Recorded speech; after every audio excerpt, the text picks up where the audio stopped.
Oh, cool. she runs that podcast network. Yeah. Oh, yeah. But she used to do ed tech sales. Oh. So she's familiar with how things work. So in my previous life, I stayed in Duncanville, Louisville, like 03, 04, 05. Okay. Yeah. I taught in Louisville, but it wasn't until 08, 09. Got it. Bradford, are you working over there? We still don't have audio. We don't hear him still. Well, if you've hopped in already, we like always, we've started chatting before our countdown. We are also troubleshooting some tech issues with Bradford, but if you want to kick our countdown going, maybe we will have Bradford by the end of it. All right, I'll hit the countdown. Okay.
Sitting over there on Twitter, getting ready to retweet you with the thumb I heard the music stop. Welcome everybody to tonight's Esports EDU broadcast.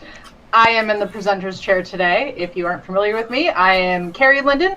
I go by the Chalk Muju on Twitter. I am the communications specialist for Liminal Esports and Snowbright Studio, and I run our K-12 esports news website. Danielle. I'm Danielle Johnson. I'm a middle school teacher in Dallas, Texas, and I am also the director of, the director of the Texas Scholastic Esports Federation. I love that this deep into it, we never know. We still don't know who we are. Oh, we totally lost Bradford. Christopher, would you like to introduce yourself? For sure. Christopher Turner, General Manager and Head Esports Coach for Southern University and Southern University Lab School. It's a host of other titles, but I do not want to get into that tonight. And I'm James O'Hagan. I am the Director of Digital and Virtual Learning, the host of the Academy of Esports podcast. I've been taking a little hiatus. I just needed to take it's been a few weeks since I put up an episode, but sometimes you just need that mental break. So that's what I do. Not like I'm waiting to steal your content and publish it or anything. Yeah. No, thanks for stealing mine. You're welcome. Anytime you got anything for me, just throw it my way. And we're missing Bradford. Hopefully we'll get him back. Yeah. I haven't been watching chat to see if he's in here or messaging any of us. So was it 2 weeks ago? It was actually Christopher. You posted on Twitter a comment about HBCUs in the esports space, and I know you and Bradford were having an exchange. You called a lot of people in to sort of have the conversation. It struck me because I had 2 weeks prior, I had just done a deep dive to try and find HBCUs and women's colleges that were actively participating in esports. And it was hard. Like, it was challenging. I definitely found more HBCUs than women's colleges, but I was definitely alarmed by the lack of participation that I was noticing. Like, you couldn't do an easy search and have a lot of universities pop up. It was like, here's a handful, and that was sort of it. So as soon as you popped up and started talking about it, I was like, okay, we have to talk about this, because clearly, this is something that a lot of people are seeing. But I know it feels like there's rumblings and things are changing. But but not fast enough, and maybe that change isn't big enough. So I think it's a good conversation for us to have. Well, I think first thing, we got to say this too. HBCUs, for those who don't know, historically black colleges and universities. Please. Yes. Yeah. So we're talking about schools like Southern, Florida A&M, Grambling. Let's see if I can name off a bunch of them. Grambling, I think Georgia State, maybe. I always know Florida A&M because the marching band. Prairie View A&M.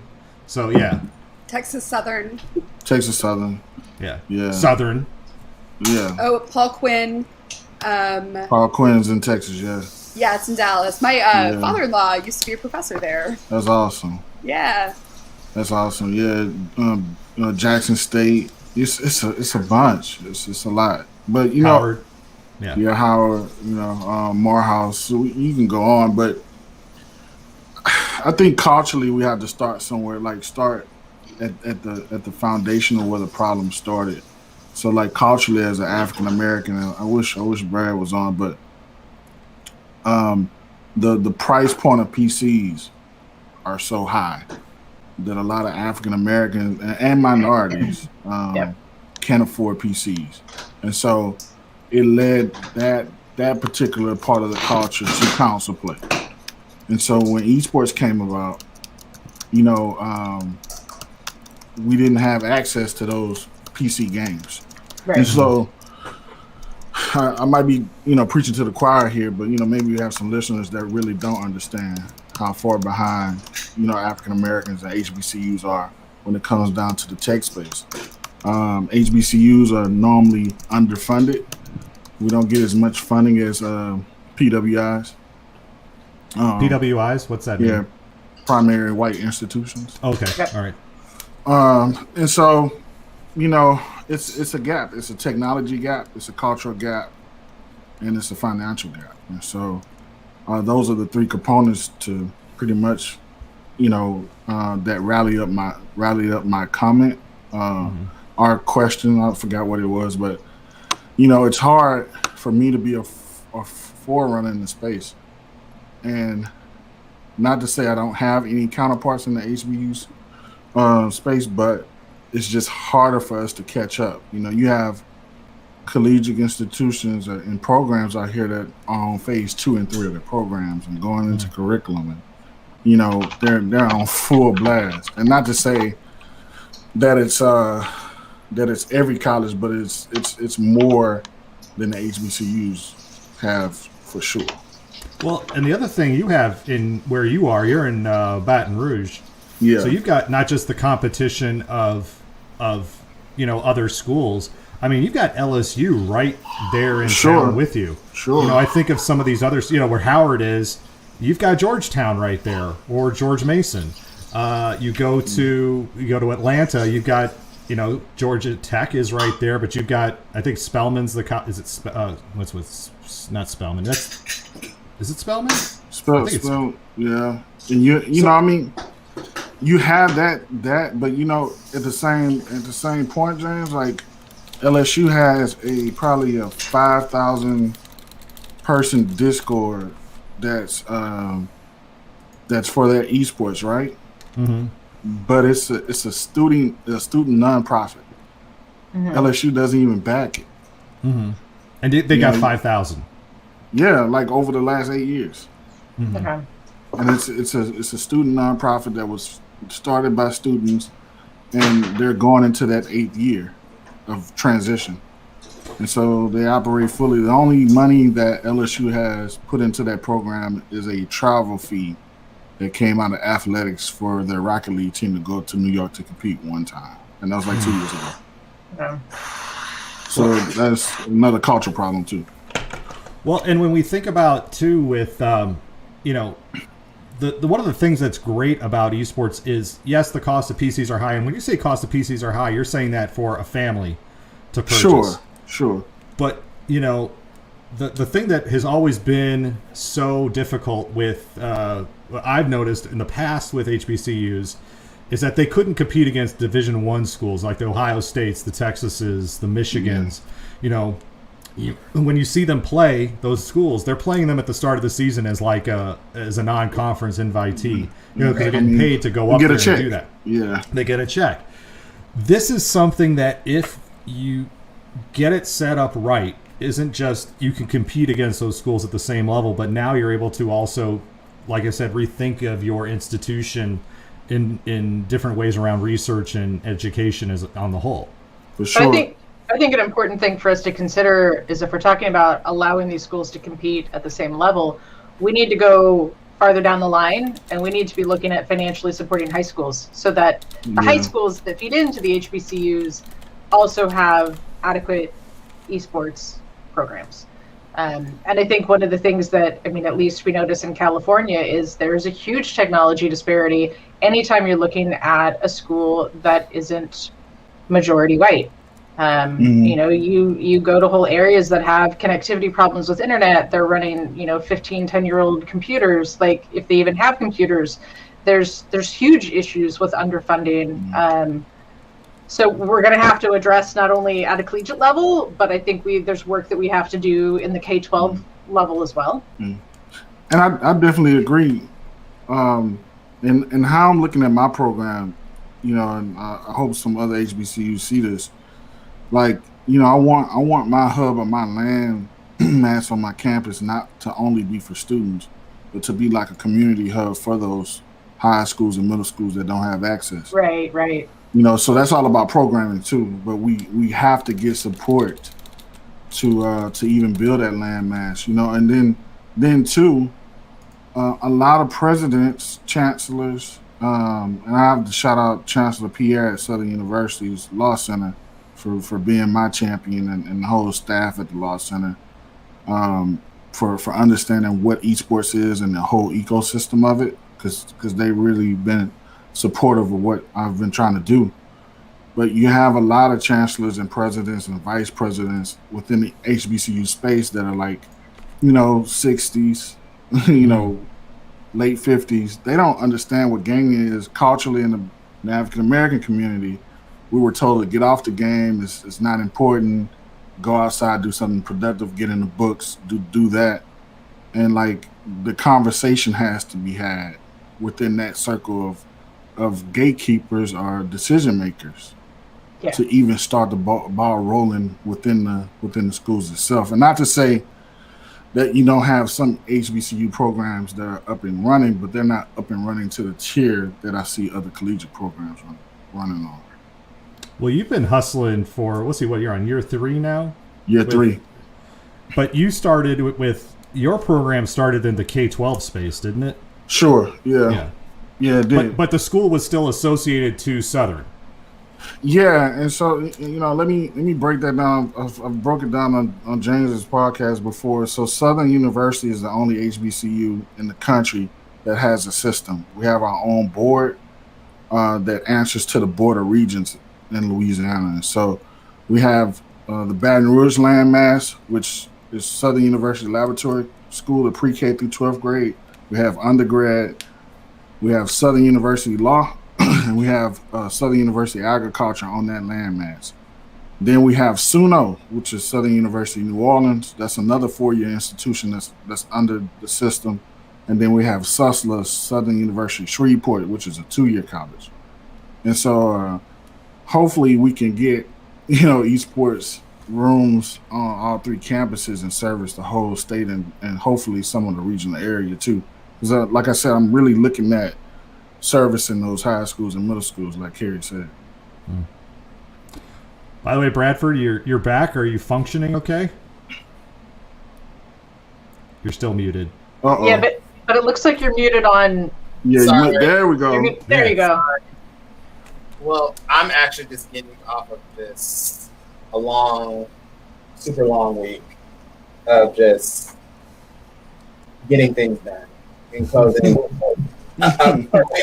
a chapter out of my, let's call it a 20-year life with these 2 people that you see right here. So over your shoulder? Over my shoulder. Yeah. So that's why I had them up. So if I'm running around all over the place, that's why.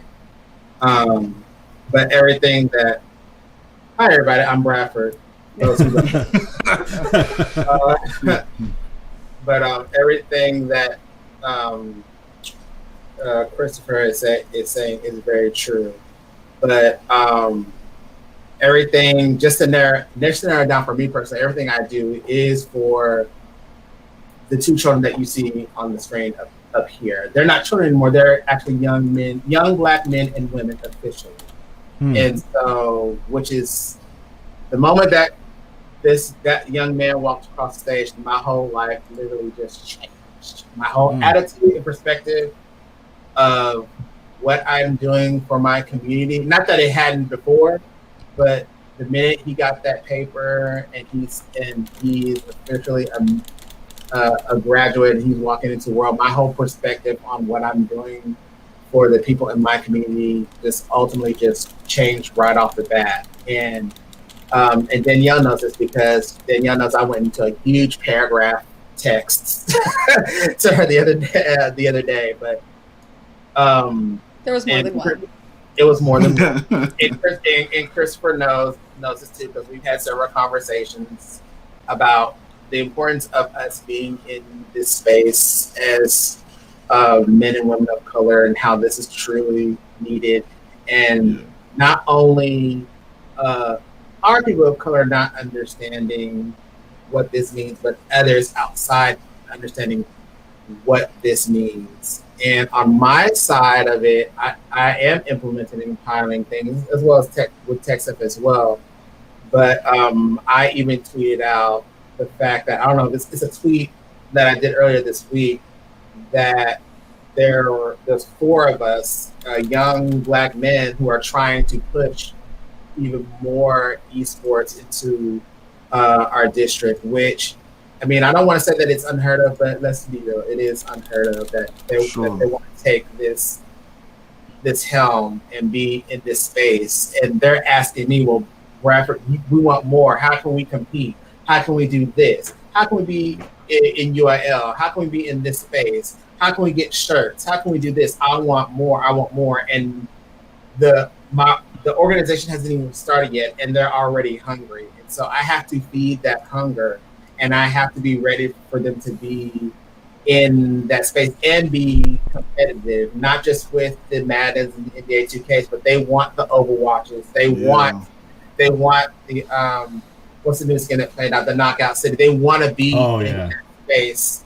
They're ready and they're hungry. They're talking about even anime drawings and tournaments, and they're looking for sponsorships. And so those who are listening out there, they are hungry and they want to be in that space. And I'm not just talking about just Black men and women of color. I'm even talking about LGBTQ plus being in that space. It's very, very important. And we can't lose sight of the fact that whatever dramas we have going on the side of who's doing what, why we can't do or whatever, my focus and my mission is getting people like me in this space so I can see someone.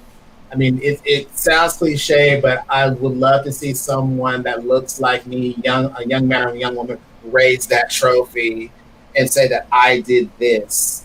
And that way parents can see that this is possible, because we're still having to fight that fight in our own communities as to why this is very important. It's okay for your child to go and play video games and get into this industry. Yeah, but I think it's like what we always say, representation matters. You know, it really, really does. And when you look at statistics, it's scary how many people from like non-cis white communities are, I don't want to say iced out of gaming, but the level of harassment and the level of gatekeeping that they face to get into the industry is extreme. Like we just published or just forwarded on a survey about what LGBTQ folks face in the gaming space, and it's gnarly. Then you add everything else on top of it. Like there are a lot of groups of people that are woefully underrepresented, and that it really needs to change. And I think maybe something that would be good to talk about is like, what are the things we can do? Because it's one thing to say, like, right now, these are the roadblocks. And I think that's really important for people to hear, because a lot of times like the esports EDU community is just very safe in its white maleness and its straightness. It's like, this is what it is, and it's fine. Like, you have conversations of, oh, we're going to do, national LAN tournaments, and everybody's going to be able to participate. It's like, no, select communities can participate, or every game's going to be PC based. Like, well, there's whole communities that are really console driven.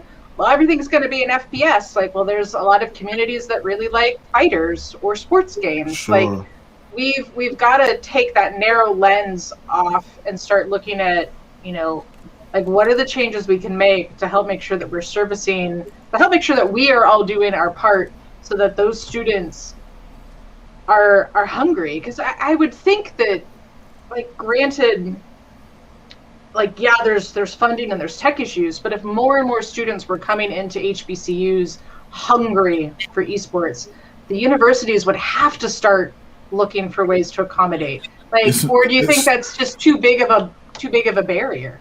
It's too big of a barrier. That's why I said earlier, the presidents and the chancellors need to have a come to Jesus moment.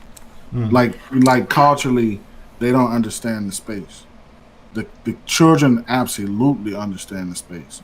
It's the gatekeepers that don't understand, on top of the culture aspects that Brad mentioned earlier, that we have to fight in our own communities, as far as, hey, do I go and join an esports team, or do I go to football practice because it's cool and sit on the bench the whole time and don't play? So how do we reach the gatekeepers? I think, I think the White House has a HBCU initiative. They have a meeting coming up soon. I think that it needs to be addressed on that format. I think industry-wide, everybody's throwing diversity and inclusion around, but I have yet to see like an Evil Genius or a Riot or somebody like that really adopt a school like a HBCU and say, hey, not only the technology issue, but we're gonna put coaches in place to help you catch up on skill sets on League of Legends, Valorant, or whatever the game is, whatever PC game it is, and make sure it's an equal playing field. And that's just one example. Like, it's enough companies out here and enough, tournament organizations and organizers that you can embed that footprint at a bunch of HBCUs and change the whole culture. It needs to be a culture shift, and not taking away the Madden and the Street Fighter, because we own those communities, but those communities are not represented, like you said. Right. I also think that one of the ways that, the teacher run in the high school and middle school leagues, I know in Texas, one of our main goals is to make sure that there are programs in schools that serve primarily students of color. And that would be pretty like most schools in Texas, because Texas has a plurality. But one of the things I sell to parents or to other people I talk to is there's not a whole lot of concussions in esports. And that is important to a lot of parents, and showing the economic prospects from it. I think because a lot of times I know with my students, and it gets less and less every single year. So when I started teaching 15 years ago, it was definitely more of a athletics gets me out of here type mentality. And that doesn't seem to, it hasn't carried, which I think is really great. It hasn't carried through Gen Z, but making sure that we are, next year we're going to hire high schoolers to run a lot of our stuff. And so it's not, several years from now or 10 years from now, our students are going to be the ones working in the industry. It's like August, September. Yeah. It's our students that are going to be the ones with jobs in the industry. And even some of the students that I know work for some professional organizations. Sure. And so the more we can get these programs into schools that serve underrepresented groups. No, the more we can change it, like as those kids grow up, because it's not going to be long before. It's not going to be 10 years before my students are the ones running so industry. fast. It's going to be like 2 years. Yeah. You know, like there's a whole, like a lot of companies are hiring high schoolers and training them because there's a real lack of industry experience, and so everybody's kind of at the same place. Yep. And so the more we can get our students up there, the more we can change the industry, and quicker than I think with other pushes and other initiatives. Yeah, and I've had calls, I'm not going to say any company names, but it's like, you know, hey, we've tried to get in the space of HBCU, but we didn't know how, and we don't know what the approach should be. So even the industry leaders don't understand how to communicate or how to engage on that side of things. That's because white people like to use that as an excuse to not try. I don't know how you talk. Everybody's a human. Like you literally say hi and you introduce yourself, and then you say, this is what we want to do. Would you like to do it with us? And that I don't know how is a cop-out. It is. It is, yeah. Well, do you wait. Before we go on too, I mean, there's already these feet in the door, though. That's the thing that blows my mind. Right, different universities. It's an excuse. Well, no. But here, like, I'm going to post the link up here. Then I want to share the screen because this is one where I look at this and go, "Here is your foot in the door, right here." First of its kind program. Howard University and Amazon Studios announced continuation of Howard Entertainment Program. That is something with just the slightest, attention to it. That becomes now a way to again bring HBCUs in something like this as a model, bringing HBCUs into. It doesn't have to be esports as this separate thing. Tariq Moody, who's a local DJ here in Milwaukee and a fantastic community presence too as well. He's a Howard grad, and he speaks to these things a lot. And as to your point, Chris. Again, I think it's that conversation around just how do we speak to those, as you say, I guess you could say, we'll call them the old guard, if you will. Yeah. So that they can see these paths. Yeah. These things are right here in front of us. And it's again, as Danielle's saying, how do you have the conversation? Well, you choose to have the conversation. And to be quite transparent, James, even when you talk to them, and I'm not trying to marginalize HBCU presidents, but the first question is going to be how can we make money out of that? Yeah, it's not going to be how the students are going to be beneficial like it should be. Mm-hmm. It's how can we drive revenue towards that? Like we're gonna invest X amount of money. How are we gonna have retention in that? So, go ahead, Brad, because you know exactly what I'm talking about. Well, the question that I want to ask you, James, is where did you find that post? I found it through LinkedIn because my friend Tariq posted it. Now, I'm going to stop you right there. You found it where? Is this a setup? Did I just get set up? Yes, you did. Where did you find it? On LinkedIn. Chris, you know where I'm about to go. Yeah. We're not on LinkedIn. We're not on LinkedIn. We are barely on social media. If we're on Chris is on LinkedIn. Chris is I'm LinkedIn king. Bradford is on LinkedIn. We like to go to, and I'm excuse me, I hate to say it, but we're not on social media like we're supposed to be on social media. We're not our community is not using it like we're supposed to.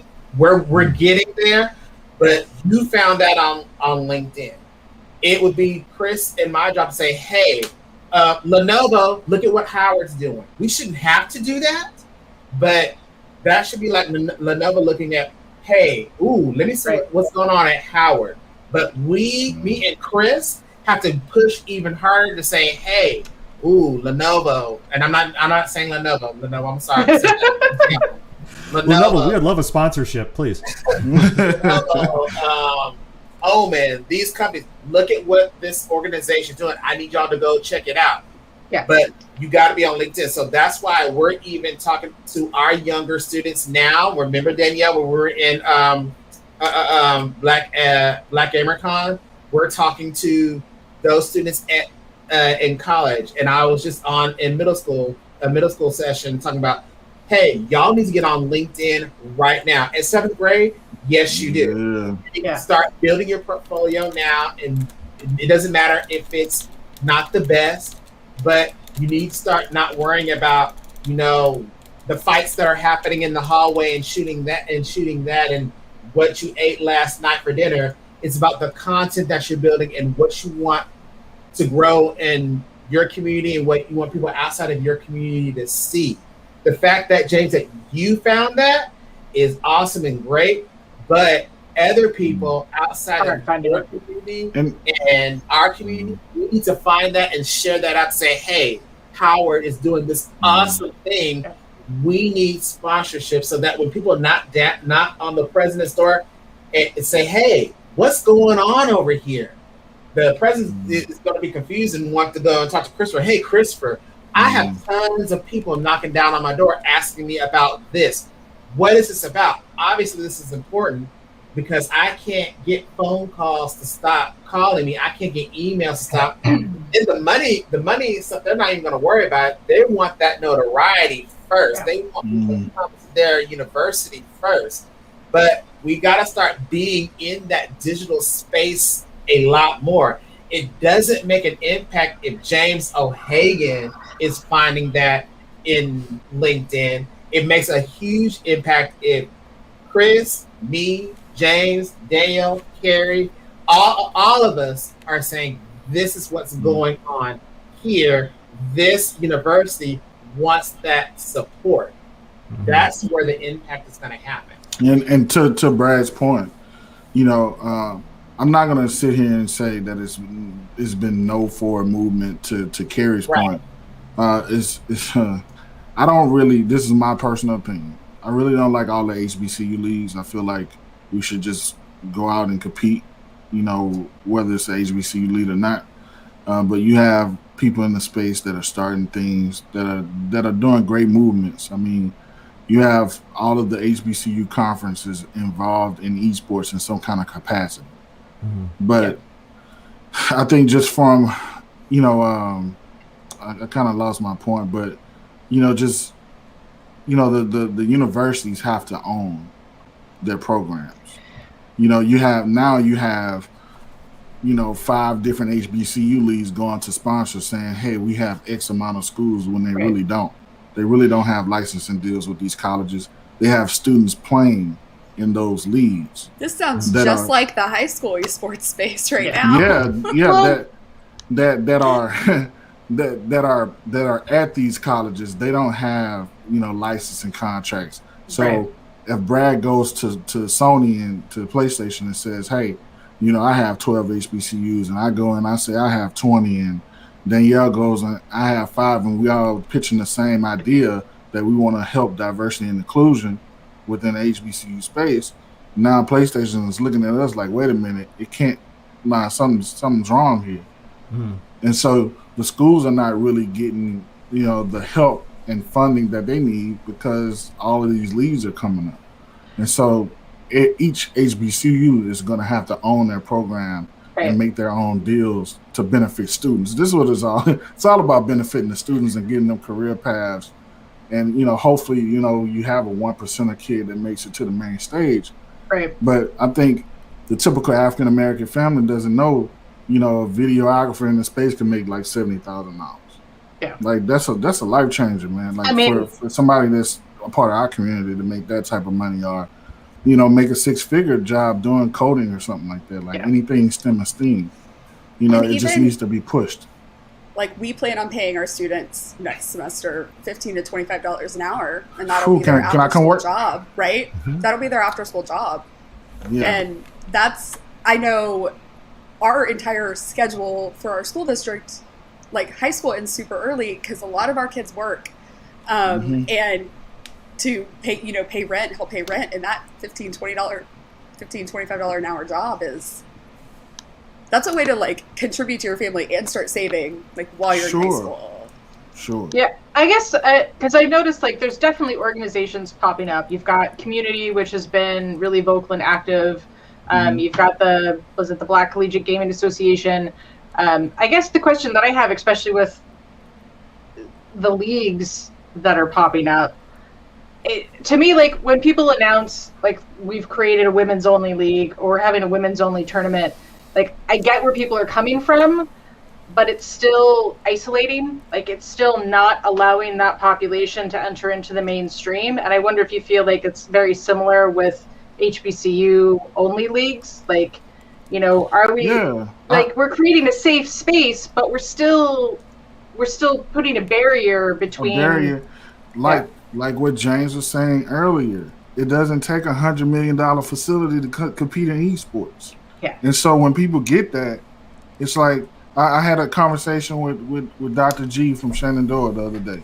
I'm like, hey man, my conference, the SWAC conference, has a partnership with NACE. So we compete with our conference, which is great. That's fine. But can my kids compete with the regular NACE affiliates as well? Like it shouldn't be a barrier there. If we're a part of NACE, you know, we can compete with the Shenandoahs and the Boises of the world and these big programs.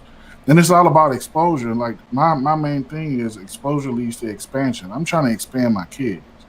Like we can have a losing record. I don't care. Like, you know, I'm competitive, but you know, there's no way that we can compete with some of the like a Boise in Overwatch.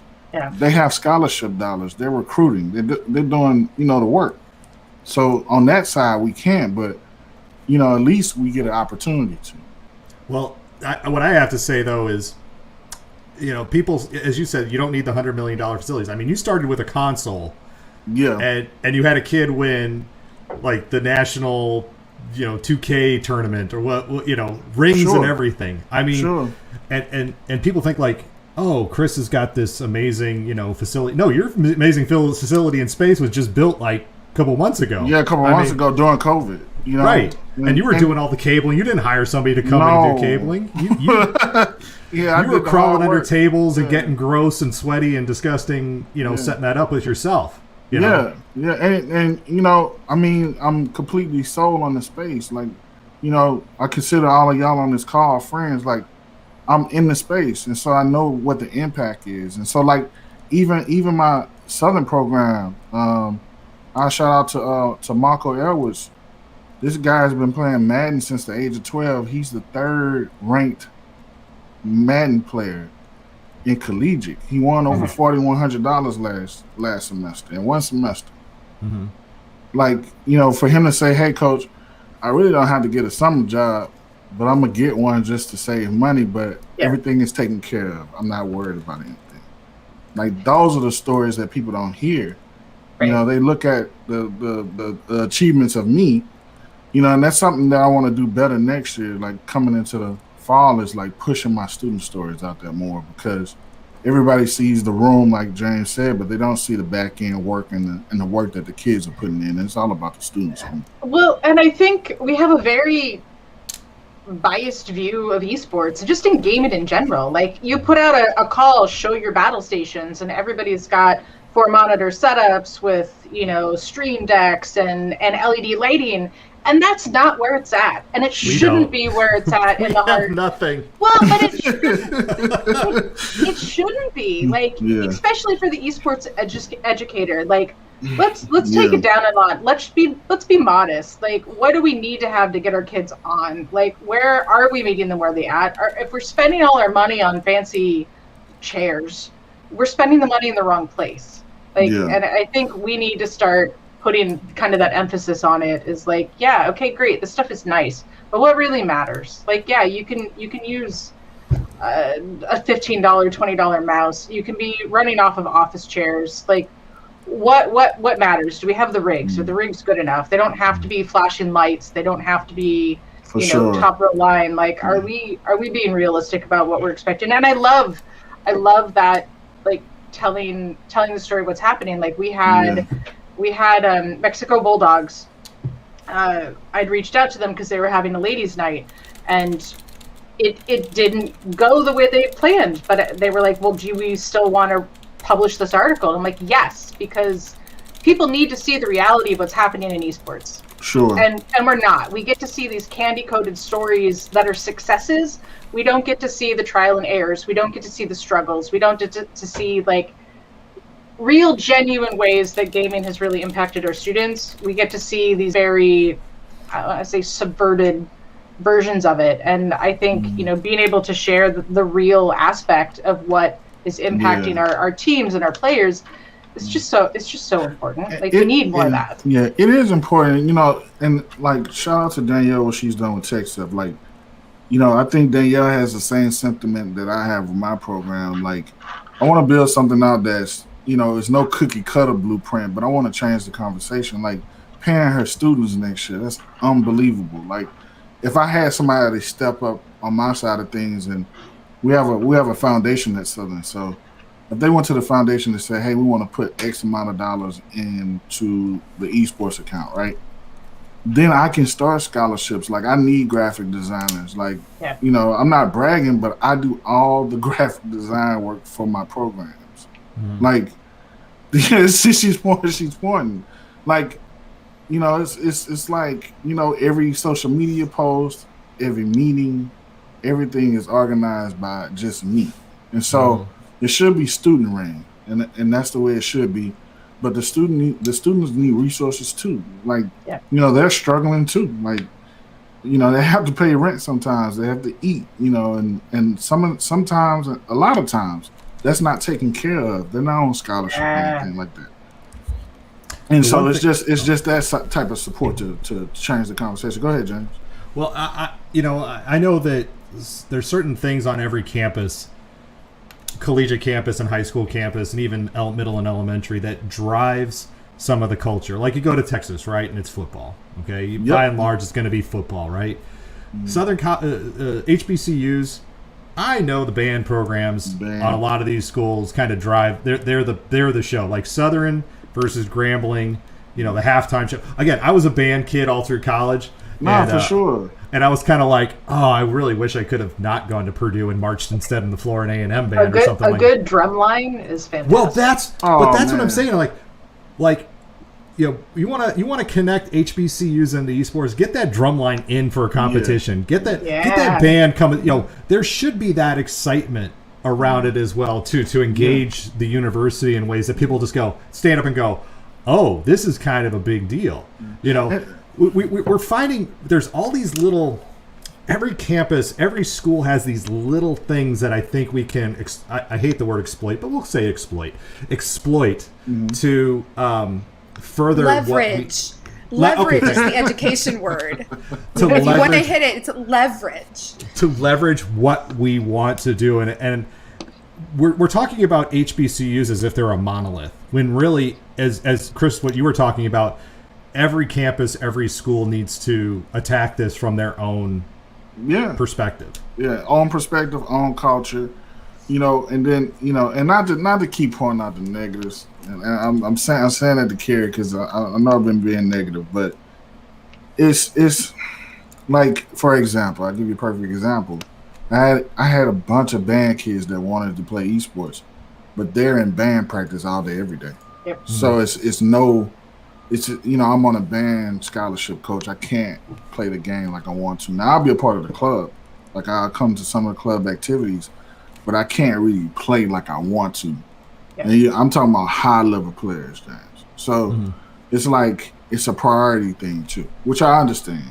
I definitely understand, but the whole culture of gaming needs to be addressed within that community as well, and then we can start implementing those things on each campus. Yeah, and it's okay to be negative.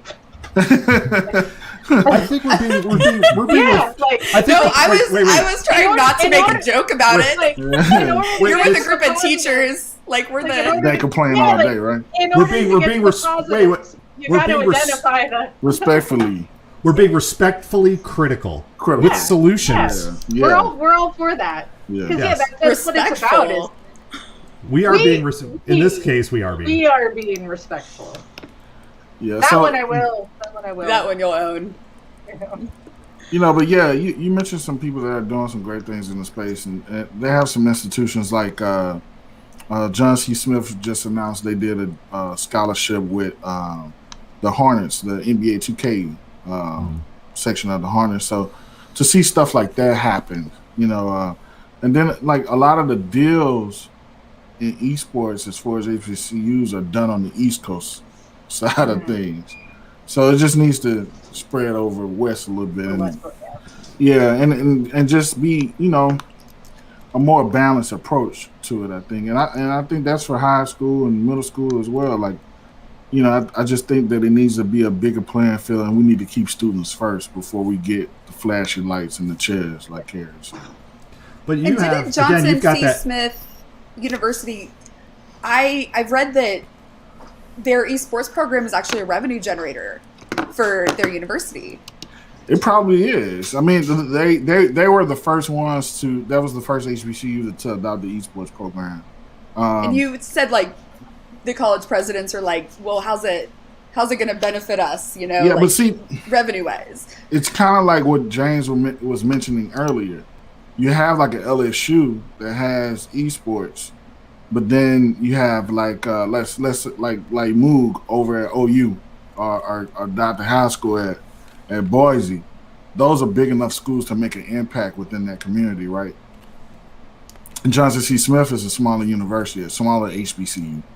So it would have to take somebody like a big stamp like Howard or Southern to do something on a massive scale for everybody to say, "Oh, wait a minute, okay." And it starts to raise another eyebrows at that point. Well, and the thing again that I think you're doing that's unique to the space, and it's not just HBCUs, but I think in Scholastic in general, you're one of those few who is doing the middle, high, and collegiate. Yeah. You've got the whole. There's spread across the board. You've got now. Again, you're one man, and again, if you were on the Esports EDU Discord today, that was a whole conversation about collegiate and who's getting paid and who's not. Yes, Carrie, you missed. That's what you get, Carrie, for doing your job. No, I read back. Okay. But yeah, I know. How dare I know. But you have a unique perspective and a unique place in all of this to maybe make some dramatic changes that I think a lot of people would really struggle to do because, again, everything feels so isolated at some schools. Sure. Whereas you have built up and I'm not trying to stroke your ego too much, but I'll keep going. No problem. But you also have produced the PR. You have the champions. You've got the receipts. Sure. You're not just one person who's sitting back and saying, "Well, now I'm going to go speak on a panel," and really haven't contributed anything to the space. You're, as I tell people, you are the biggest hustler in the scholastic space of anybody that I've ever seen.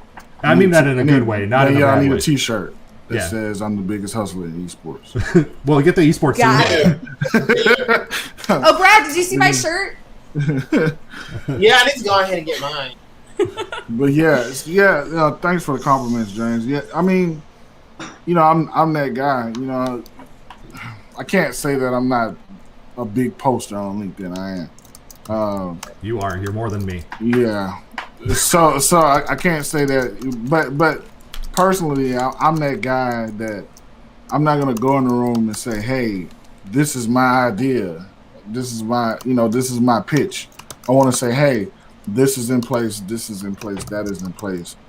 Now this is what I need to finish." And that was what you got, Carrie, on Twitter the other week or so. I'm just sitting there and really fatigued, frustrated at the space, that portion of the space rather. Yeah. And I'm like, man, let me just get this off my chest and let me pose this question. And I didn't realize it was going to get that much feedback. But it was interesting to see people's points on certain things. And I was glad that people saw it because I find that sometimes when I have those moments where it's like, this is eating me, I need to get it out there, oftentimes the community doesn't want to look at it, Yeah. Or it's like overlook it. Yep, and that's why I was like, okay, we need to get this scheduled because we need to talk about it. Like, it's here. Multiple people are thinking about this. We're going to talk about it. Like, it's important. Yeah, it definitely is. It's and it's just like back to the skill set gap. Like my students are more console players, so they don't know how to use a mouse and keyboard. Yeah. So just think about that gap. If you power them up on Valorant or something, it's like, Coach, wait a minute, no, like this is not a control game. I can't. It's a barrier. Yeah, I got know. there. The funny thing was, I got there too with my two teachers. We started out at consoles, but then they said, Bradford, no, wait, stop. They need to be on PCs. They're strong on Valorant. They want to do this, they want to do that. And I thought we were going to be console driven. And they said, no, we must be in the PC space. They need to be in the PC space. We want to do both. But they did recognize, at least in our district, we recognize that the console part is going to be rather difficult. It can be done, but we want to see our kids in the PC space. And one of the things I wanted to add too with Chris is that, I don't know if people even notice, but he does show the work. Like a lot of people, one of the things that my former executive director, because she is no longer in my district anymore, but what she likes with people is that you got to talk the talk and walk the walk. And that's what Christopher does. Like he's posting like, here's how I'm building this. Here's how I'm creating this. And there are most people in our space and in other content spaces too that will show the end product, but never show They never show that here's where I messed up. They just want to highlight here's the end product. But then when you want to partner up with them or say, hey, well, how'd you do this? They never want to respond back. They want to hold on and not really share, or they don't want to respond. But the fact that Chris goes through that, here's my layout, here's this, here's that, here's what I have to do next. Bam, here's where I hit the roadblock. I'm struggling.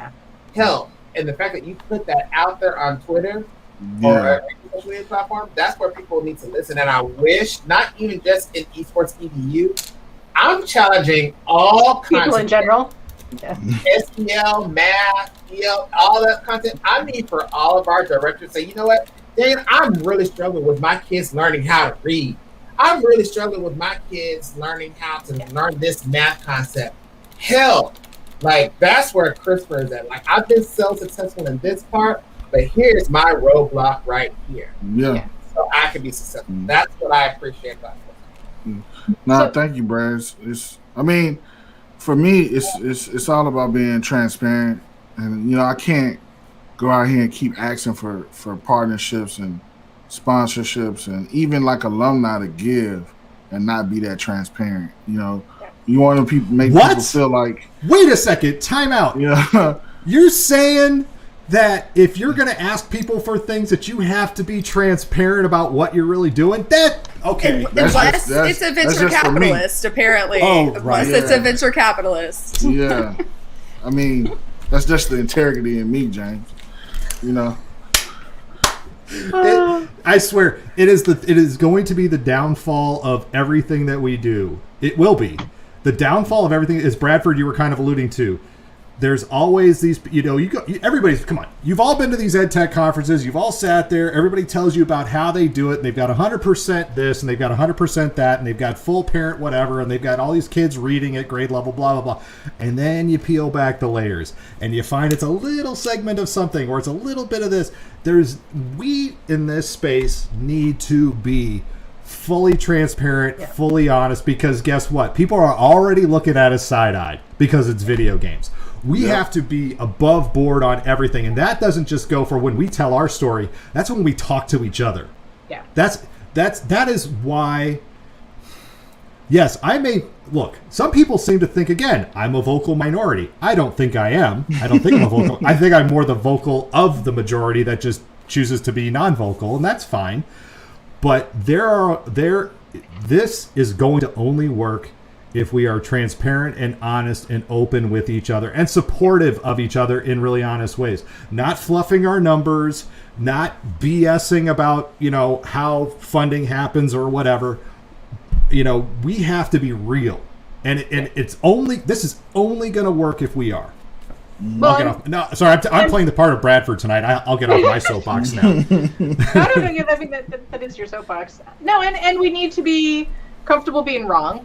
And we need to be comfortable brave being and vulnerable. Because because we all screw up.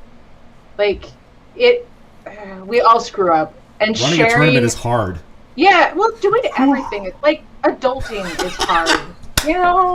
I love Chris. It's like, woo! Yes, running a tournament is hard. Yeah. I had a call with the university kids. Like I have a call every Monday. Even now, even in the summer, and we're planning and like, Coach, can we do 8 tournaments a month? I'm like, no. You're like, no. No, you can't.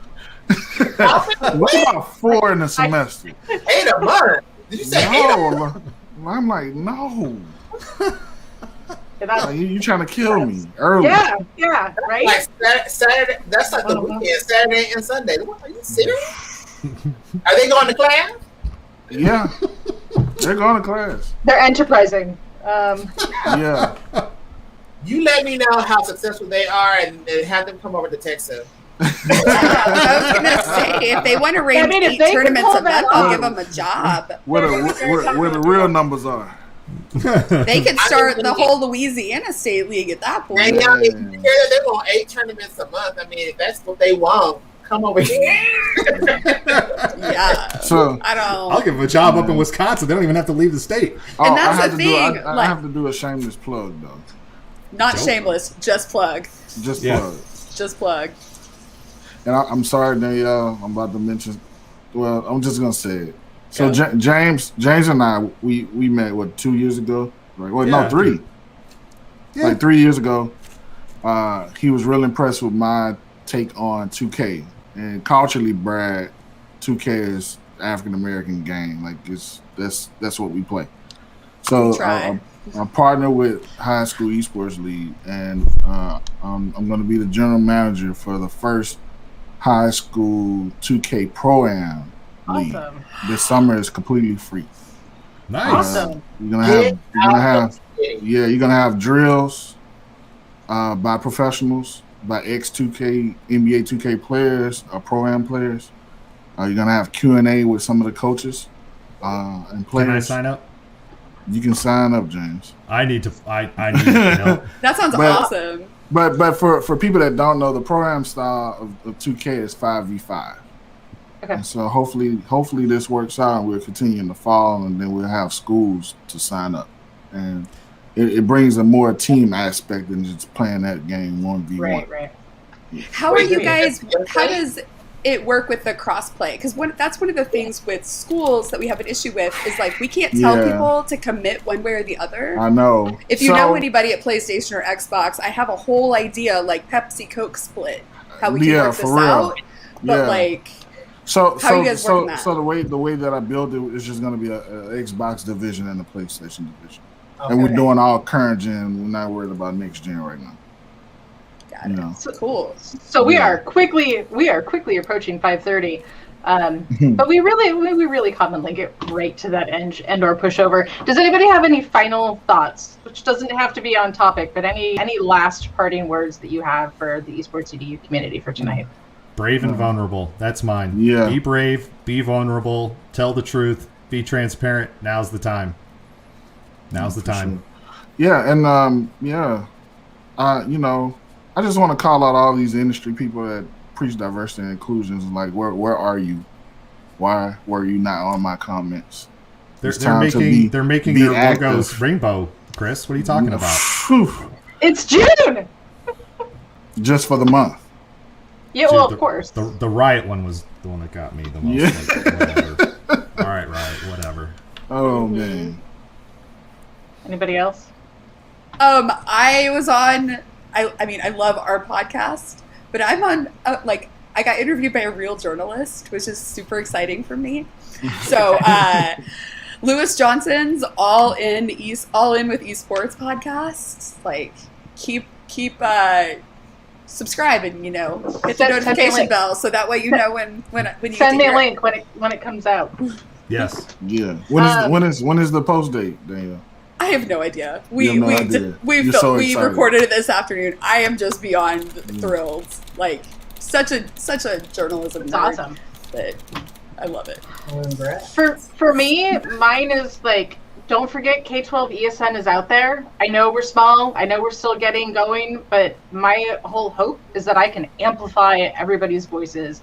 And that means a diverse group of voices within the esports EDU community. So if you have press releases, send them to me. If you want to write an article, send it to me. If you've got students and you want them to get practice as journalists and see if they can get published, have them submit stuff to me. Like our goal, I mean, we're liminal. Our goal is diversity and inclusion up the wazoo. We want to get. Is that your mission? Well, it should be. No, not technically. But we are Liminal rainbow. Esports. We are diversity up the wazoo. You know, Somebody the clip that. rainbow's Somebody clip that and send that to Grace, please. I love it. But like, I you don't know, see we want Grace to on be. your contacts. Who You do don't want see to Grace send on it your to? contacts? It's my watch picked it up. You're just like, I can't do that. I can, you know. I live in an office with them all week long. But seriously, like we want that to be a place where we can be highlighting everything that people are doing. You know, we're talking about the work. Show us. We'd be happy to help get that out there. I'm known for saying weird things. Grace would not be shocked. We could say I'm calling out my watch. But you could. Well, thank you everybody for joining us. We're here pretty much every Thursday. We're not taking a summer break, so if you want to talk esports edu through the whole summer, plan to get resources and just hear what other people are talking about, you know where to find us. We will see you guys next week. E3 is next week, I think, right? It's this Yeah. week. It's this week. It is This week. week. Yep. Sunday's the big day. Yep. Yeah. I got a media pass, guys. James, you should fill out for a media pass. All of y'all, and just run this the whole time. That not a Well, bad I idea. was going to propose that, but I'd have to make letterhead. You have to have letterhead for your organization and a business Oh, card. come on, that takes 2 No, you don't. seconds. K-12 You just got- you Esports just got- Network, how is that not already done? Yeah. Carrie, You're- you're literally the media. You don't need You are the media. letterhead. You don't need letterhead. All you have to do is send them the link. I didn't submit letterhead. Oh, when I pulled it up, you had to submit a letterhead. No, it's you just have a to do link. your link? Just I thought it link. was like 3 things. It was like No. the letterhead, the link. Okay, then I'm putting it in my I'm link. pushing the end broadcast It's- button. Yeah.